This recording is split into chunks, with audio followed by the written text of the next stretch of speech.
ወጣትነት ጊዜ መጠቀም በወጣትነት ወጣት ስለሆንክ አትኩራ። ወጣትነት ያልፋል። ሀብታም ከሆንክ ሀብት ካለክ አላህን አመስግን። በሀብትህ ኸይር ነገር ስራበት። ሀብትህን ልታጣ ትችላለህ። በሀብትህ አትኩራ። ፈላ የግተራ ዓብዱን አሉ ረሱል ሰለላሁ ዐለይሂ ወሰለም። አንድ ባሪያ እንዴት ይኮራል? ወጣት ከሆነ ወጣትነቱ ያልፋል። ህይወት ከሆነ ሞት አለ። ዱንያ ከሆነ ማጣት አለ። አፊያ ከሆነ መታመም አለ ይላሉ ረሱል ሰለላሁ ዐለይሂ ወሰለም። ለዚህ ነው እግተኒም ኸምሰን ቀብለ ኸምስ፣ አምስት ነገራቶችን አምስት ነገር መጥቶ አንተን ከመድረሱ በፊት ቶሎ ተጠቀምበት ይላሉ ረሱል ሰለላሁ ዐለይሂ ወሰለም። ያኛ አምስት ነገራቶች ምንድነው?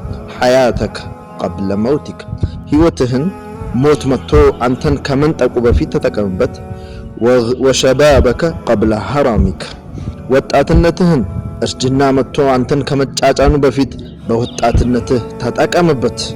ወጊናከ ቀብለ ፈቅሪክ፣ ሀብትህን ደግሞ ደህንነት መጥቶ አንተን ከመንጠቁ በፊት ሀብትህን ተጠቀምበት። ወስሐተከ ወፈራገከ ቀብለ ሹግሊክ፣ እረፍት ጊዜህን ነፃነትህን ስራ መጥቶ ቢዚ አንተን ሳያደርግ በፊት ልክ እረፍት ጊዜ ባለክ ሰዓት ላይ ዒባዳን በደንብ አጠንክረ ያዝ። ወስሐተከ ቀብለ ሰቀሚክ፣ ዓፊያክን ደግሞ በሽታ መጥቶ አንተን ከመያዙ በፊት በዓፊያክ ታይምም ተጠቀምበት ይላሉ ረሱል ሰለላሁ ዐለይሂ ወሰለም።